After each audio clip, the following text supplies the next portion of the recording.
សំងំស្ងៀមតែវចេញមកភ្លាមមើលរៀមស្រស់ឬទេ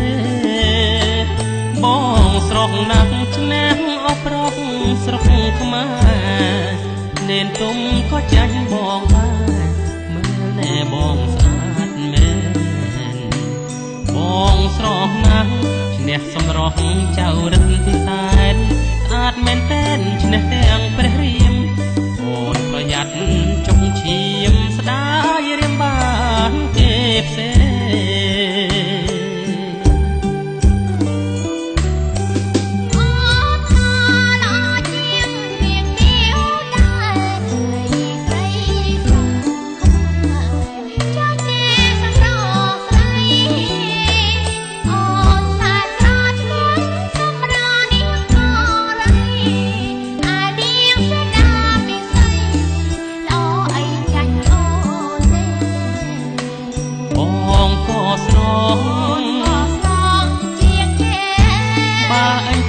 ស្រស់ដូចគ្នាទេ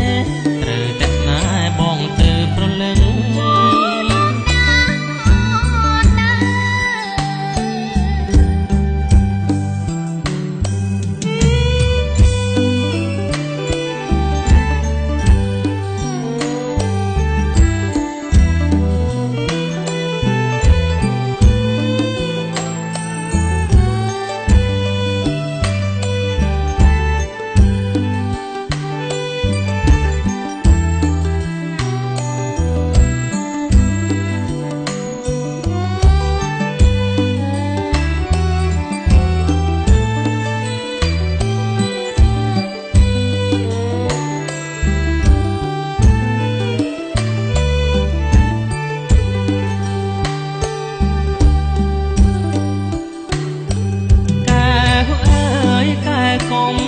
សំងំស្ងៀមតែវចេញ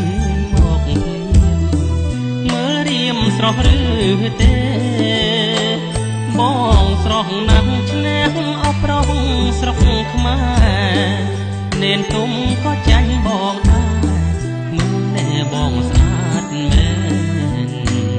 បងស្រស់ណាស់ឈ្នះសម្រស់ចៅរិទ្ធពិសែន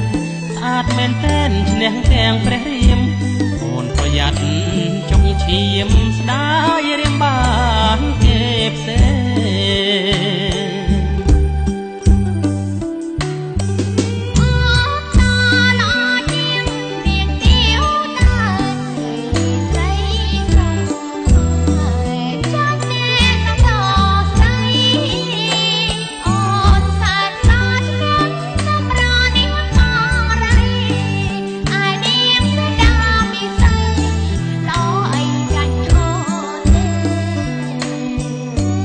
ក៏ស្រស់ជាងគេ